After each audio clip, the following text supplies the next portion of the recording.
हर हर महादेव जय हिंदू जय सनातन समस्त बहुत बहुत नमस्कार। आपण माने समस्त देखंतु आम भितर शिव को पूजा करिवार बहुत लोकंकर इच्छा श्रद्धा बहुत भल लगे। जे भोलानाथ को पाइबार इच्छा समस्त अच्छी पूजा करिवार श्रद्धा निष्ठा करिवार बहुत इच्छा अच्छे। किंतु आमे जो इष्ट को पूजा करुचे से इष्ट प्रति आम समर्पण भाव केते अच्छी ये समस्त को गोटे प्रश्न रही आम शिखीचे कौन कहीं शिव होउचंती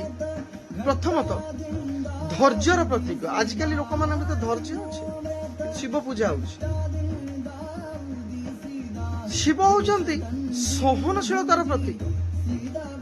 आजिकल क्या भीतर सहनशीलता अच्छे शिव महादेव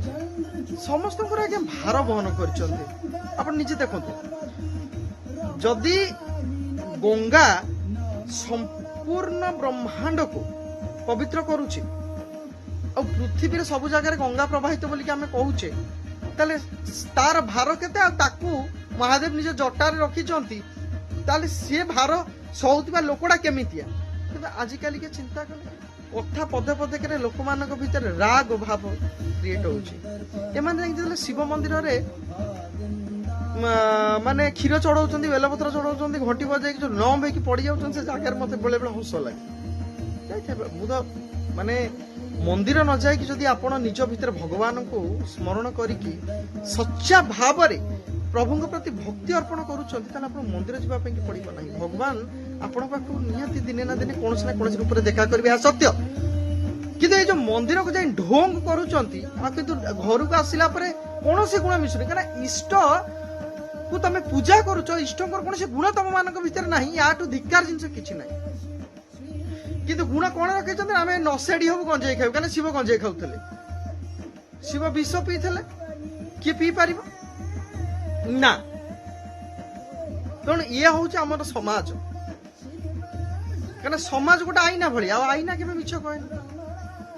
दर्पण जहाँ देखिए सही आजकल लोक देखो लोक मान आप निजे विचार करूँ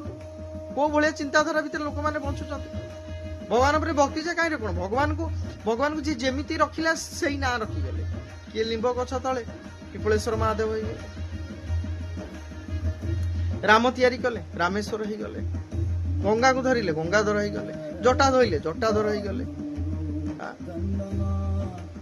लिंग मध्य राजा हेले लिंगराज हो गले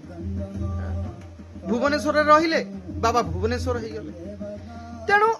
एते सरल प्रतिमूर्ति आम पाखे थी आम पाखे आज शिखीचे कौन आम केवल गोटे जिन शिखीचे हिंसा भाव आ ये हिंसा भाव सनातन धर्म रे आज लोक मान भीतर एते पशि सारी आम खाली कहूँ सनातन धर्मर मौलिकता जे खाली हिंदू मुसलमान से कथा क्या नुह ये गोटे परिवर्तन ये सनातन धर्म गोटे परिवर्तन कहीं से परिवर्तन आम मान भीतर आम शिव पूजा करी आम भीतर हिंसा भाव जाऊनी द्वेष भाव जाऊनी वैराग्य भाव यह नुह जे आजकल लोक कहे स्त्री पिला छुआ छाड़ा बाबा होगा बापा माँ छाड़देवा सन्यास होगा ये सब आगे वैराग्य न वैराग्यर प्रकृत अर्थ या निज भितर बदगुण जहाँ अच्छी ता भीतर निज को अलग करवा हूँ वैराग्य। आम भीतर बदगुण आज पर्यंत गलानी जाई तेणु निज भीतर गुण को आग परिवर्तन करंतु भगवान शिवंकर साक्षात दर्शन हो। हर हर महादेव जय हिंदू जय सनातन ओम नमः शिवाय।